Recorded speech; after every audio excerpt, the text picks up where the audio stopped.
Well, today I'm talking about my Backcountry water kit and why the Sawyer Squeeze no longer makes the cut. And you're watching Andy Parrish Outdoors.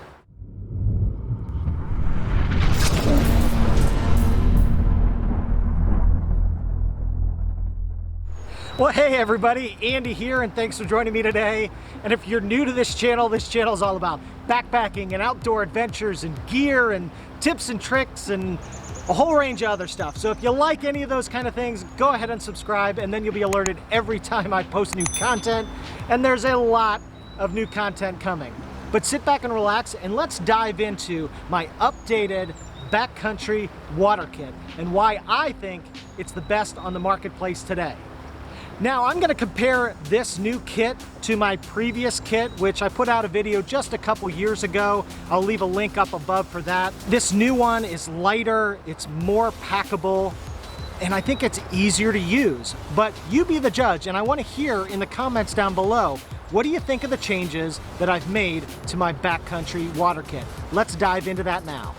Now in that video a few years ago, my water kit had 4 different characteristics that I thought were super important to making an awesome backcountry water kit. It had to be quick and effective to use. It had to be lightweight and packable. It had to have multiple ways to produce drinkable water. And it had to be expandable and customizable based on the environment that I was going into. Now I've added a 5th item on that list, that it has to be extremely convenient to use, both while hiking on trail and while at camp. Now this new water kit setup meets those same 5 characteristics, just in a more compact, a more lightweight, and in my opinion, a more user-friendly setup. So the big change for me started right with the main piece of that kit, which was the filter. The Sawyer Squeeze had been the staple of my water kit since I began backpacking and really started to worry about having a easy to use, a packable, lightweight option. The Sawyer Squeeze is an amazing piece of gear. So why did I drop it? Well, I had a chance to use something different. I pulled out and bought the Katadyn BeFree 1 liter water filter and bag. This I started testing in early 2020, and it quickly became my go-to water filter for a few different reasons. Now, the first reason why I chose it over the Sawyer Squeeze was it's lightweight. It's even lighter than the Sawyer Squeeze. The second reason was the flow rate. The Katadyn BeFree has a faster flow rate. You can filter a liter of water, 2 liters of water quicker than what you can do with the Sawyer Squeeze. The third reason was that I loved how the filter fit into a wide mouth bag. Makes it really easy to scoop water, put the filter on and drink directly from it, or to filter into another water bottle or another storage bag. It's extremely convenient, quicker, faster, just had a lot of reasons that kept pushing me towards the Katadyn BeFree over the Sawyer Squeeze. So once I made that change on the filter, that led to a domino effect in other areas. I no longer needed the Cnoc bags, which I think are the perfect combination for the Sawyer Squeeze. If you're gonna use the Sawyer Squeeze, the Cnoc bag with the wide mouth opening make it super convenient, much more so than the Sawyer bags that come with the Sawyer Squeeze. But since I had a wide mouth bag already built into the filter, I no longer needed a wide mouth bag as my storage bag.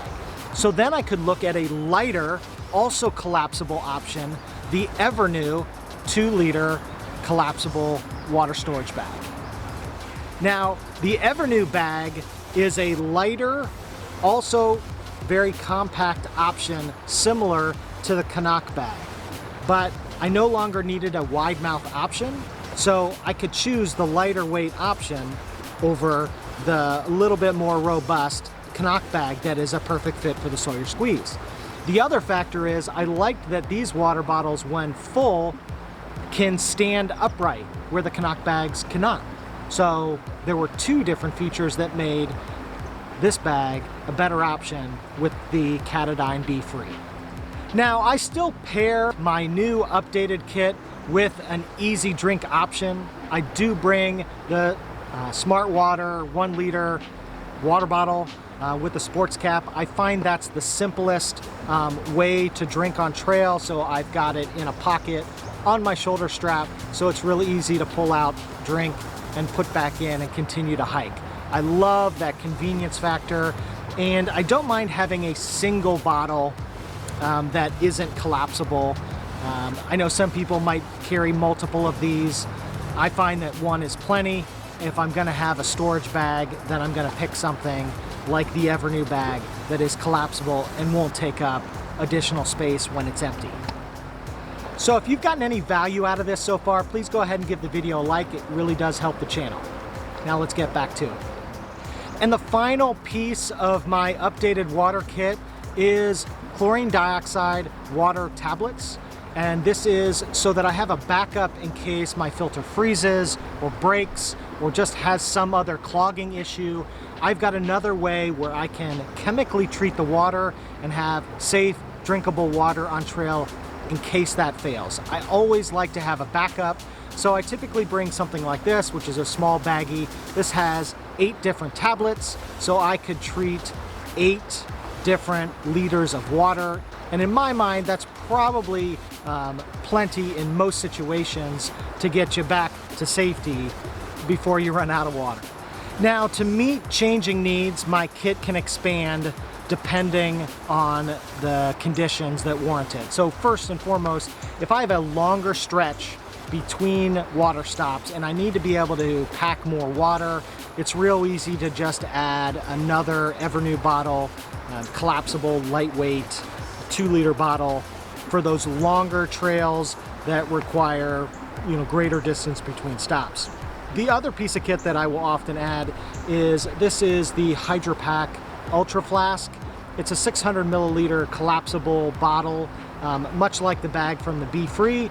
It just allows me to add drink mixes like Gatorades and Acclimate and lemonades and whatnot to get my electrolytes back. But then it keeps me safe because anything that was smellable that I was drinking doesn't stay near me. It can easily fit into a bear bag or a bear canister. Those are the two things that I can use to expand my water kit. So if you do something different for your water kit, I'd really like to hear about it. Go ahead and leave those in the comments down below.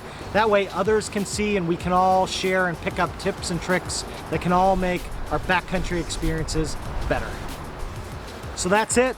That's my updated base water kit that comes in at under 4 ounces. Carries 2 liters of water and has a backup in case of failure. So if you compare that to my previous water kit that came in at 13.5 ounces, at its fully customizable setup, or in its pared down setup to just under 7 ounces, I've saved quite a bit of space and I've saved quite a bit of weight, and my convenience factor has gone up. So that's why I've dropped the old kit in favor of the new one.